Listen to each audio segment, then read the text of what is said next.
टीना के पिता के जाने के बाद तुम ही तो हो डॉक्टर, एक मेरा सहारा।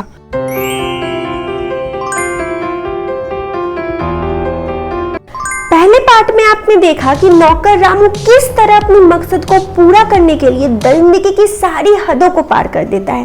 अब आगे हॉल में मिस मल्होत्रा डॉक्टर के साथ बैठी हुई होती है। और बताइए डॉक्टर साहब, आपका क्लिनिक कैसा चल रहा है? मेरा क्लिनिक तो एकदम बढ़िया चल रहा है भाभी जी। और आप बताइए, आपका तबीयत अब कैसा है? तभी उधर से वकील साहब आते हैं। प्रणाम भाभी जी, कैसे हैं? अरे वकील साहब, आप अचानक से? जी हाँ भाभी जी, क्या करूँ, मेरा काम ही है ऐसा।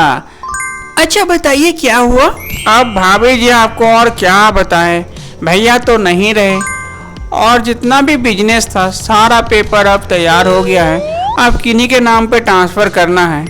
बोले तो आप, मैं क्या टीना के नाम पे ट्रांसफ़र कर दूं कि आपके नाम पे करूं?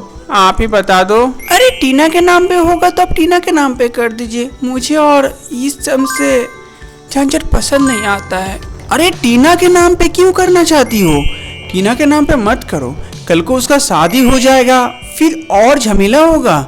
और ऐसे भी अभी वो बच्ची है, कभी भी किसी भी चीज़ की सिग्नेचर की ज़रूरत हो या फिर कोई भी चीज़ की ज़रूरत हो तो उससे जाना पड़ेगा।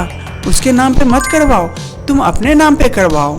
एक काम करिए भाभी जी, आप थोड़ा सोच विचार लीजिए। मैं यहाँ फाइल रख के जा रहा हूँ, देख लीजिएगा और मुझे फ़ोन कर दीजिएगा। मैं आ जाऊँगा फिर से फाइल लेने के लिए। ठीक है वकील साहब, मैं आपको फ़ोन कर दूंगी। फाइल रख वकील साहब चले जाते हैं। टीना अपने कमरे में रेस्ट कर रही होती है। तभी नौकर रामू उसके पास दूध लेकर आता है। बेबी जी दूध पी लीजिए, आपके लिए दूध लेके आया हूँ। ठीक है रामू काका, आप वहाँ रख दीजिए, मैं पी लूंगी। ठीक है बेबी जी, मैं रख देता हूँ, लेकिन याद करके पी लीजिएगा। ठीक है रामू काका। रामू वहाँ से चला जाता है, लेकिन फिर कुछ ही देर बाद वो वापस आ जाता है। अरे बेबी जी, आपने दूध अभी तक नहीं पिया है, आपका तबीयत खराब हो जाएगा ना। अरे रामू काका, आज मन नहीं है इसलिए नहीं पी। मन नहीं कर रहा, आज मैं नहीं पीऊंगी दूध।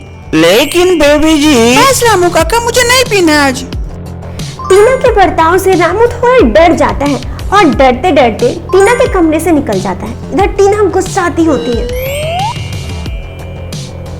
तभी किचन में रामू जाकर सोचता है, आज तो मेरा सारा मजा ही खराब हो गया, सारा मूड ऑफ हो गया।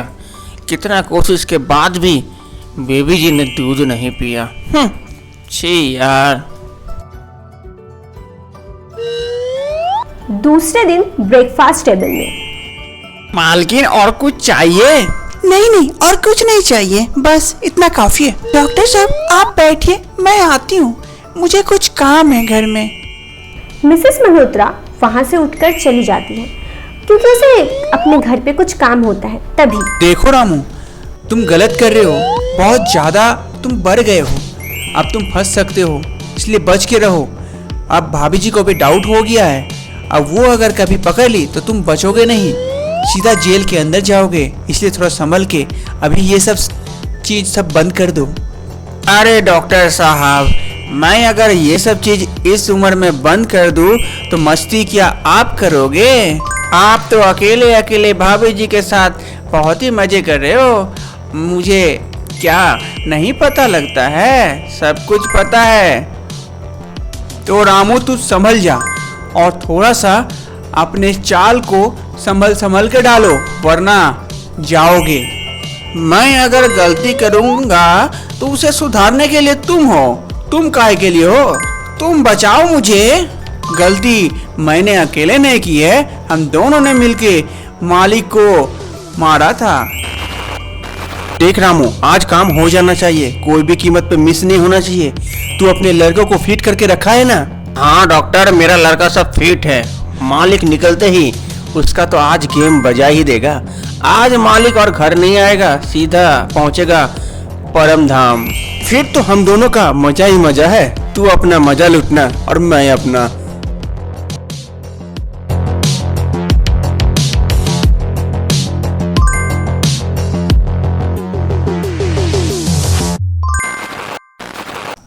इस बारे में अगर मैं भी पोल खोल दूं सबके सामने तो मेरे साथ साथ तुम भी जेल जाओगे डॉक्टर, तुम भी नहीं बच पाओगे। अपना मुंह बंद रख, और ये सब बातें हर जगह नहीं करते हैं, दीवारों को भी कान होते हैं, इसीलिए अपना मुंह हमेशा बंद करके ताला मार के रख, वरना बहुत बुरा हो जाएगा। और तू मुझे ब्लैकमेल कर रहा है? ब्लैकमेल तो डॉक्टर तू भी मुझे कर रहा है, मुझे मेरे ही चीज पे करने से रोक रहा है और तू अपने से करता जा रहा है। क्यों? मुझे नहीं पता तू भाभी जी को पटा के भाभी जी की संपत्ति को हड़पना चाहता है, ये सब चीज मुझे नहीं पता लगता है। अरे ये क्या, रामू काका और डॉक्टर मिले हुए हैं, ये दोनों ने मिलकर मेरे पापा को मारा है और मम्मी को फंसाने की कोशिश कर रहे हैं। मैं इन दोनों को नहीं छोड़ूंगी। मैं क्या करूं अब, मम्मी को बोलूं या पुलिस स्टेशन जाऊं? ये सारा रिकॉर्डिंग मैंने पुलिस को दिखाना है, लेकिन उससे पहले मम्मी को भी बताना है सारी सच्चाई। इन दोनों को तो मैं कभी नहीं माफ करूंगी, मैं इन दोनों को जेल भिजवा के रखूंगी, जैसे भी हो करके। सारी सच्चाई पता चल जाने के बाद टीना इस चीज से पर्दा उठाना चाहती है। वो तुरंत ही अपनी मम्मी के कमरे की तरफ चली जाती है, जहाँ पर वो जाकर देखती है टीना के पिता के जाने के बाद तुम ही तो हो डॉक्टर, एक मेरा सहारा, और कौन हो सकता है बोलो। और इस रिश्ते के बारे में टीना को भी सब कुछ बताना है। अब आगे तुम ही तो मेरे अपने होगे।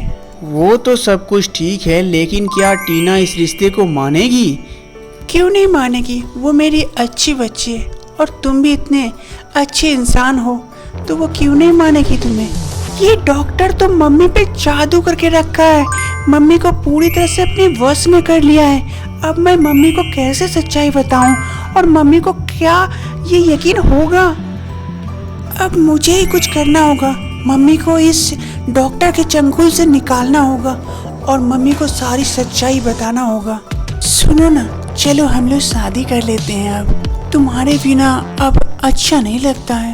इतनी भी हड़बड़ी क्या है, पहले ऑफिस का पेपर तो तुम्हारे नाम हो जाने दो, अभी बहुत ज़्यादा झमेला होगा। नहीं तो पहले ऑफिस का पेपर सारा तुम्हारे नाम हो जाए, फिर हम लोग शादी कर लेंगे और साथ में सेलिब्रेट करेंगे, दोनों पार्टी एक साथ, धमाका जैसा।